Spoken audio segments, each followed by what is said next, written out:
Hello and welcome from Germany, where the weather today is quite unpredictable, so this tent may come in handy. And we're here looking at the facelifted Volkswagen Amarok. The main new feature of this car is the new diesel V6 under the bonnet, but that's not all. I'll show you what changed inside, and of course we'll take this car on the road and we will try and do some off-roading in it. Volkswagen promises new trim levels and new equipment. While admiring new alloy wheel design, you'll notice the car now has disc brakes all around, 16-inch in the rear, 17-inch in the front. By popular demand, Amarok now has a plastic, whatever that thing is called behind the cab. In the pre-facelift version, you could get a steel bar with lights mounted on top. In front, the lower part of the bumper now has a honeycomb design. The grille is more prominent with even more chrome. In higher trim levels, xenon lights are standard. Under the bonnet is now a V6 engine. Depending on the variant, it will produce between 163 and 224 horsepower. The most powerful version, with an 8-speed automatic gearbox, produces 550 Nm of torque.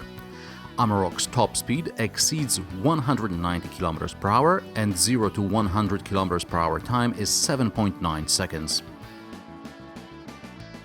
VW boasts great interior finish and calls the Amarok a premium class pickup.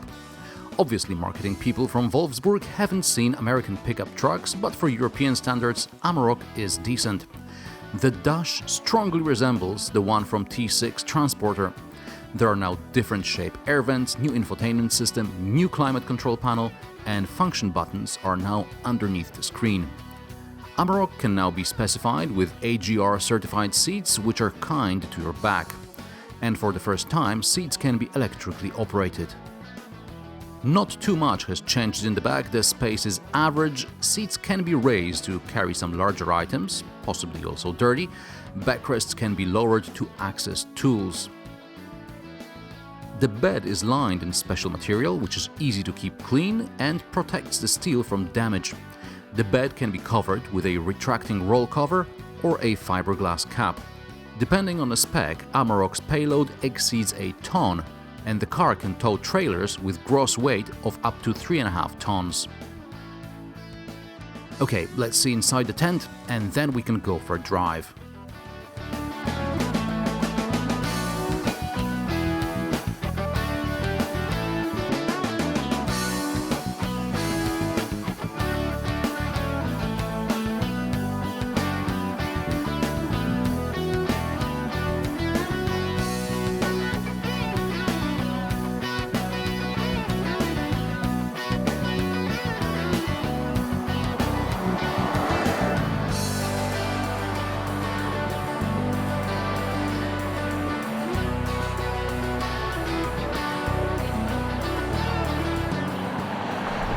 We start off our journey in the facelifted Volkswagen Amarok on the unrestricted Autobahn, because we're in Germany.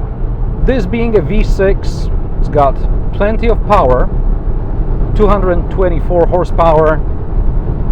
It's got plenty of torque, 550 Nm, and I'm doing 180 km per hour at the moment with just about 3,000 RPM. And I could go much faster, but there's an ambulance in front of me. So I have to... By the way, this ambulance is driving about 160. This is Germany for you. Yeah. As you may hear, the road, the Autobahn, isn't perfectly even. So there is some tire noise at the moment and some jumping. Not all roads in Germany are perfect, unfortunately. As you may hear, there is some wind noise from the back. It's not from a normal flatbed pickup, because this one has this closed SUV-like back, and it does make a lot of noise because air is going around it. I have driven a flatbed version with just a flat cover, and it didn't make this much noise. There was some noise around the wing mirrors, but it was generally quiet. This one is quite loud because of that thing in the back. Otherwise, the suspension is quiet, the steering is as good as you'd expect from a pickup truck SUV. Now, you may be wondering what happened to the 2-liter diesel that was available in the past. Well, It just so happens that this diesel will still be available in some markets, just not in Europe. It will be available in the markets where there are less strict emissions regulations. So guess which engine it is. Anyway, Volkswagen claims that its clients really wanted the V6, and there are numerous badges around this car saying V6 and 4Motion. Speaking of 4Motion, let's see how this car does off-road. Alright guys, so here I am on Volkswagen's off-road course. First of all, this Amarok is not on normal road tires, it's on heavy-duty off-road tires. And second of all, this track has obviously been prepared for mere mortals like myself to be absolutely amazed. So, here I go.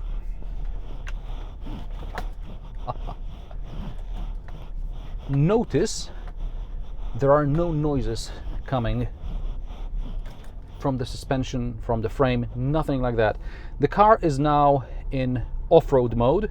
The rear mechanical diff has not yet been locked, and it won't be for now. There are instructors to tell me when to do that.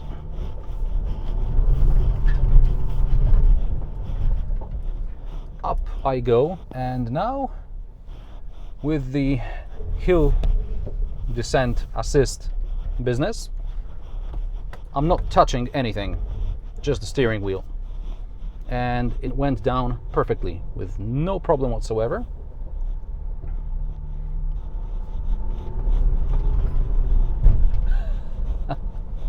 You know what, I've done it already once, and I still find it amazing that a car can just go up a hill like this. I shouldn't have stopped before reaching the summit, but I did. I just wasn't sure how tight the turn is, and some of the turns here are quite tight. These, the ones you see here, are not very tight yet. It's gonna get much tighter in a moment.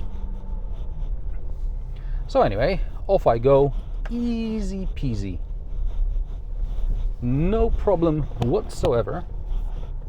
We're coming to a point where there's going to be another descent, and this time the descent is on very loose gravel. Okay, so the car is descending slightly faster than I would have liked to, but it was going still, it was below 10 kilometers per hour, so it's not that it's going fast, it's just that I'm a chicken. I have to reverse here. There is a reversing camera on the facelifted Amarok. And up I go. So yeah, the hill descent control knows what it's doing. It's just that I would probably be a bit too scared to go even 10 kilometers per hour. It's unbelievable how fast it seems. A very sharp turn here. I'm not sure if I can do it in one go without damaging something. Yes, I can. Can I? Come on, come on, come on. Yes, I did it. Okay, so diff lock. And here we go.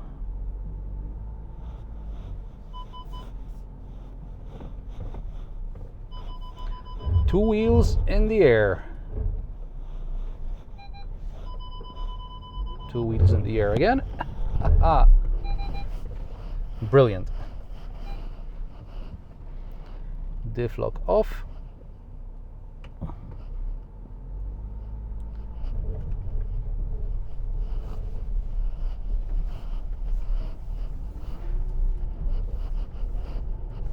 I mean, this car makes it seem perfectly easy for guys like me who have no idea what they're doing off-road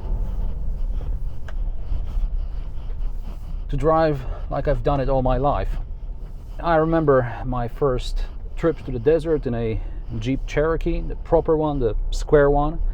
It was a bit of hard work. I mean, you had to change gears, you had to stop to put the low range on, high range on, whatever. This car, you just press a button and it works. And again, I could just keep going like this, but this is too slow, so I'll just step on it, and Interesting, I see how the level of petrol in the tank shifts from full to maybe 3/4 full because of some of the things I do.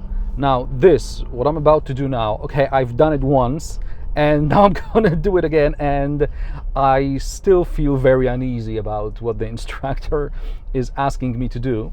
Basically, we're going to go up this bank. It's about 45 degrees from what I can tell. Well, maybe less than 45 degrees here, but it is quite steep, and basically what we're supposed to do is drive it sideways like that.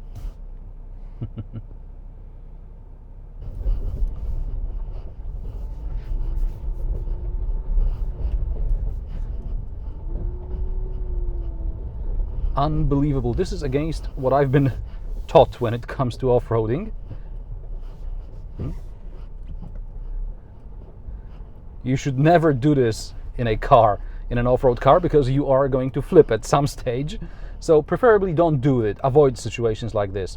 But as you can see, it is possible. This car hasn't flipped yet. And another interesting exercise, I'm going to do it with the window open so that you can hear that nothing's happening. Basically, you won't hear the suspension working, at least not from the cabin.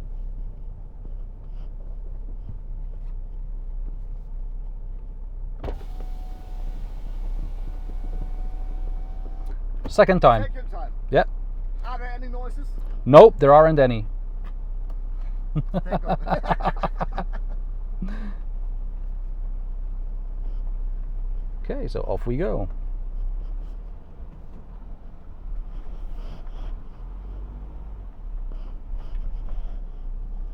As you can probably hear, you can't hear a thing. It just goes. Brilliant. And one more climb.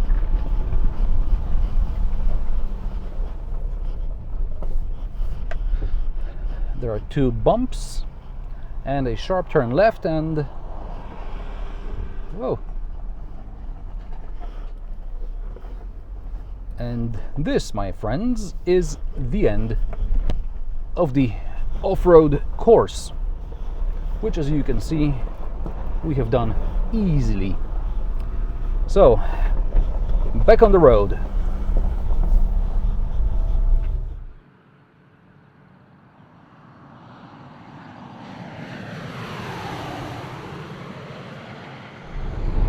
And we're back, still on the motorway. I'm actually searching for a bit of normal road, not motorway, that I could show you, but I've got a route here in the sat-nav and I'm following it, so we'll see.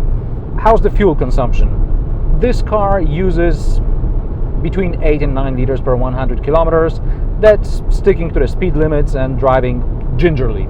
This car can also be equipped with all-wheel drive or not.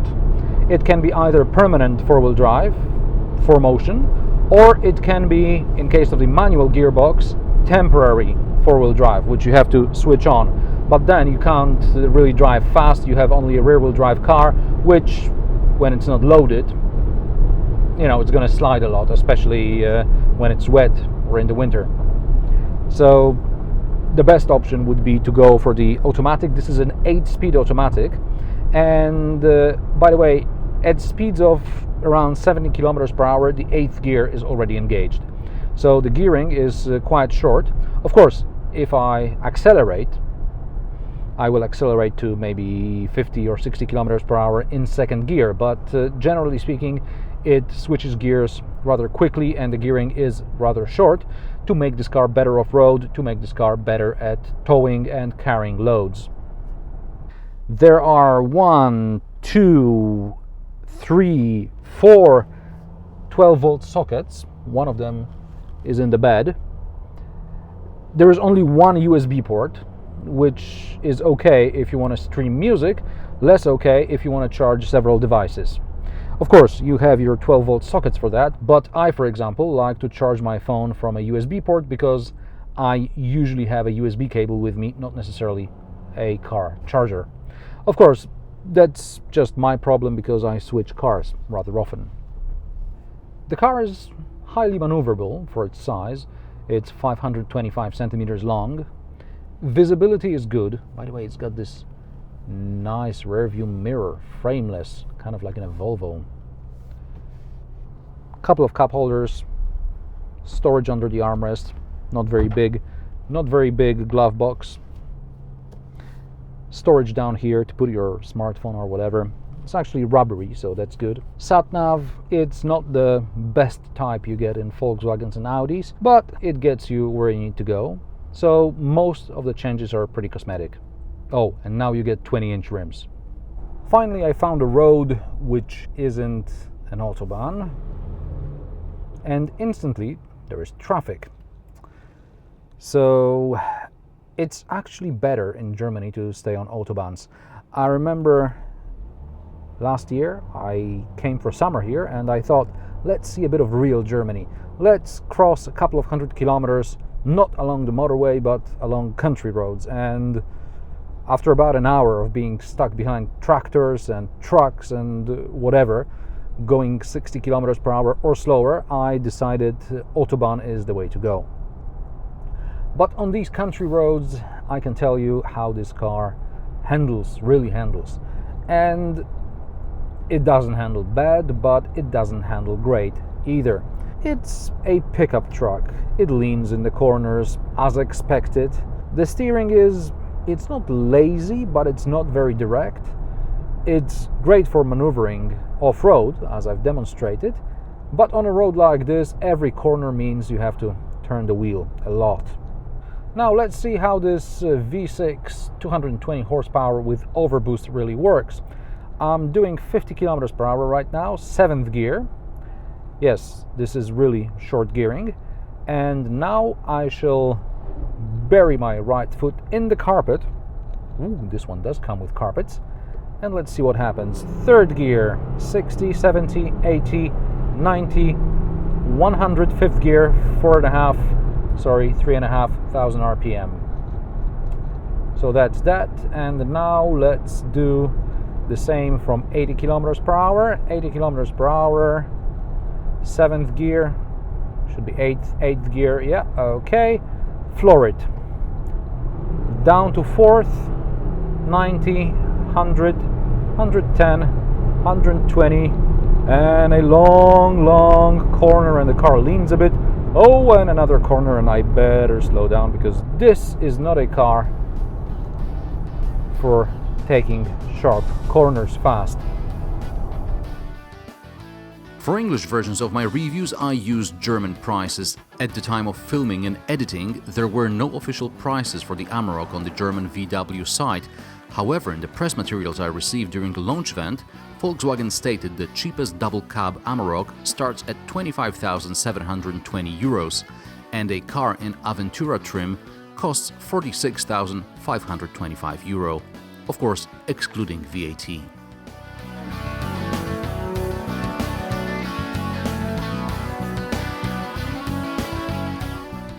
And how do you like the facelifted Volkswagen Amarok? Let me know in the comments below. New episodes every Friday. Subscribe, rate and share, and I'll see you next time.